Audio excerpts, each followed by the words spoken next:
Olá, bem-vindo ao meu canal. Eu sou o Francisco Silva.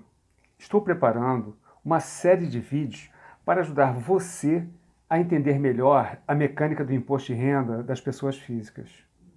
O assunto do vídeo de hoje é: quem está obrigado a declarar? Todo ano, a Receita Federal publica um manual de perguntas e respostas que é muito didático e é ele que vai servir de guia para os nossos encontros. Existe uma grande dúvida entre o que é exercício e ano calendário. Bem, exercício é o ano que você está preenchendo e está transmitindo a declaração do imposto de renda. E o ano calendário é o ano em que os fatos ocorreram. No manual é apresentado 8 situações que te obriga a declarar. Vamos ver quais são elas. A primeira é: recebeu rendimentos tributáveis cuja soma foi superior a R$ 28.559,70. É importante esclarecer que nós estamos no mês de agosto de 2021 e esses valores eram referentes ao ano calendário 2020, que teve sua obrigação agora em 2021. Mas não importa, né? As obrigatoriedades, os rendimentos tributáveis, eles não vão mudar. O que pode mudar são os valores. Então, alguns exemplos, não estão todos elencados aí não, tá? No manual, a gente vai ver que existem outras obrigações, tá? Salários, prolabores, rendimentos dos trabalhos não assalariados, que é dos autônomos, aposentadorias e pensões, aluguéis, ações judiciais não indenizáveis. A outra condição, a segunda, é se você recebeu rendimentos isentos não tributáveis ou rendimentos tributados exclusivamente na fonte, cuja soma foi superior a R$ 40 mil. Então vejamos alguns exemplos também. Por exemplo, rendimento da poupança. Esse é um rendimento isento. Rendimento de aplicações financeiras. Esse é tributado exclusivamente na fonte. Pensão e aposentadoria maior de 65 anos. Isso, ele é isento. Indenizações judiciais. Indenizações judiciais, a gente tem um detalhezinho, tá? Às vezes na indenização ela tem uma parte que ela é tributável, outra parte que é isenta. A gente tem que tomar muito cuidado, tá? Isso aí a gente vai ver lá na frente em outros vídeos. Indenizações de seguros e doações. A terceira condição de obrigatoriedade é se obteve em qualquer mês ganho de capital na alienação de bens ou direitos sujeito à incidência do imposto ou realizou operações em bolsa de valores, de mercados futuros e assemelhados. Quanto aos bens e direitos, né, vamos dar um exemplo. Um imóvel até R$ 35 mil, ele está isento. Se você vendeu um imóvel até R$ 35 mil, você não está obrigado a declarar. Qualquer outro bem que você tenha vendido, né, que ele não teve incidência, se você apurou o ganho de capital e não teve incidência, você está dispensado de declarar. Outra coisa é se realizou também operações em bolsa de valores. Se você não obteve lucro, você não tem o que declarar, ok? A quarta condição é relativamente à atividade rural. Isso é bem específico, mas se você obteve receita bruta em valor superior a R$ 142.798,50 ou pretenda compensar no ano calendário da declaração ou posteriores prejuízos de ano calendário anteriores ou do próprio ano calendário da declaração. Como eu falei, isso é bem específico para a atividade rural, tá? Se alguém desejar maiores esclarecimentos, depois deixa aqui nos comentários e a gente vê, a gente esclarece. O quinto, se teve em 31 de dezembro a posse ou a propriedade de bens ou direitos inclusive terra nua, de valor total superior a R$ 300 mil.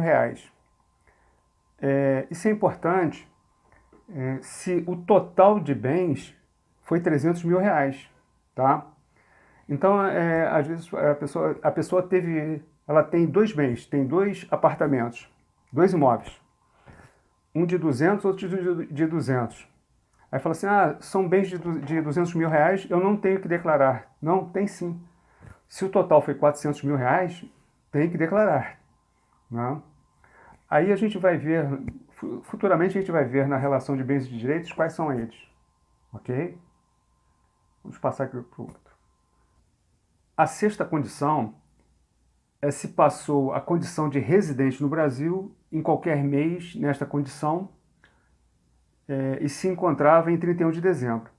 Então, isso aí, essa condição é o seguinte, a pessoa ela não morava no Brasil, ou era estrangeiro que passou a morar, ou brasileiro que saiu do Brasil e retornou. Na época, né, o brasileiro saiu, fez a comunicação de saída definitiva, depois fez a declaração de saída definitiva. Agora, quando retorna, tem que fazer a declaração, tá? Tem que fazer essa declaração, está obrigado a fazer a declaração. Essa outra, que é a sétima, né, a gente precisa ter muita atenção nela, tá? Essa aí tem assim muitas dúvidas. A sétima, optou pela isenção do imposto sobre a renda incidente sobre o ganho de capital auferido na venda de imóveis residenciais, cujo produto de venda seja destinado à aplicação na aquisição de imóveis residenciais localizados no país, no prazo de 180 dias, contados da celebração do contrato de venda, né? Primeiro, o imóvel tem que ser residencial.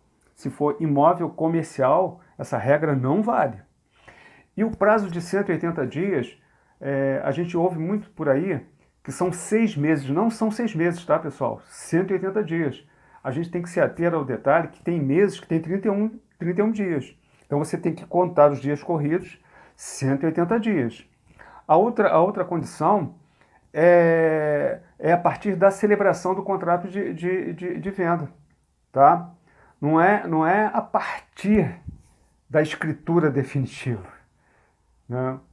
Então, fez o contrato, a promessa de compra e venda, recebeu a primeira parcela, é a partir daí que está contando, ok? Vamos para a próxima, então. Essa situação aqui, oitava, uma situação que passou a existir a partir agora do ano calendário 2020. E ela foi em função do auxílio emergencial. Vejamos.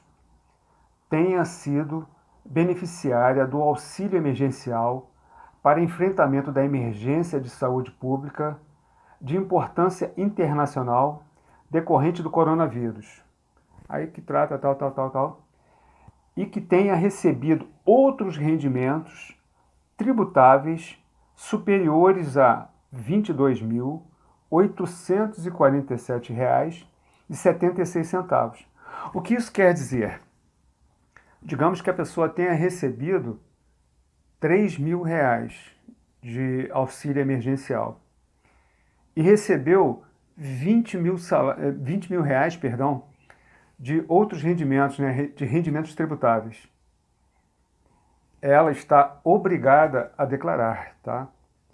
Volto a repetir que esse vídeo está sendo gravado em agosto de 2021, tá?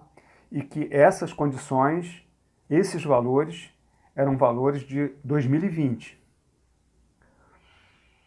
Aí a gente vai passar para um outro tema, que é o seguinte, é a dispensa da apresentação da declaração. A gente falou da obrigatoriedade, e agora a gente vai citar sobre dispensa. Mas toma muito cuidado, tá? Dispensa é diferente de desobrigação.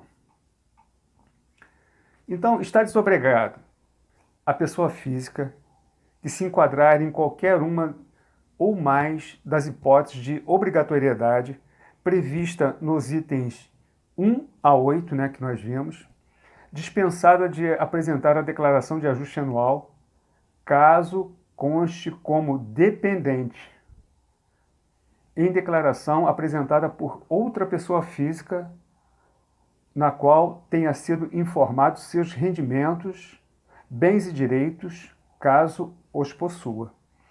O que isso quer dizer? Eu vou dar um exemplo prático. Eu e minha esposa, eu fiz a minha declaração, né? E por algum motivo a minha esposa ela não quer declarar, né? Não quer fazer declaração, mas ela teve rendimentos e ela vai entrar como minha dependente, tá? Ela vai estar desobrigada de declarar. Então você não pode estar como dependente e fazer uma outra declaração individual, tá? Uma outra situação é se a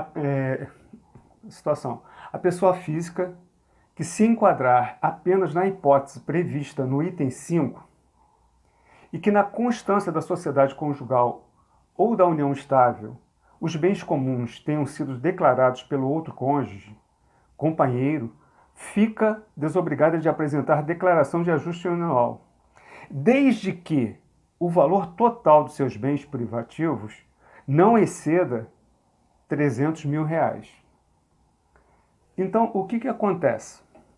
Né? Vou citar o exemplo de novo, né, do casal. Eu e minha esposa. Tá? A minha esposa ela tem bens que foram herdados, né? Ela herdou de família, e o somatório desses bens, eles não atinge R$300 mil.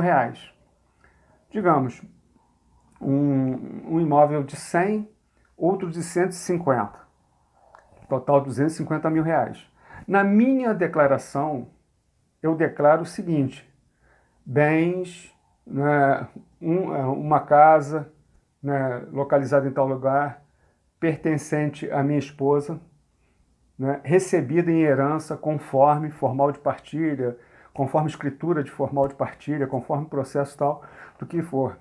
Então, como não atinge R$300 mil, ela não está obrigada a declarar. Ok? Voltamos a falar sobre atividade rural. Então, no caso da atividade rural, a pessoa física que se enquadrar em qualquer das hipóteses de obrigatoriedade prevista nos itens 1 a 3 e 4 a 7 e que tenha obtido resultado positivo da atividade rural, também deve preencher o demonstrativo da atividade rural. Então, a gente tem que ver o seguinte. Lá no caso da atividade rural, a pessoa ela estava dispensada, né, até R$ 142.798,50.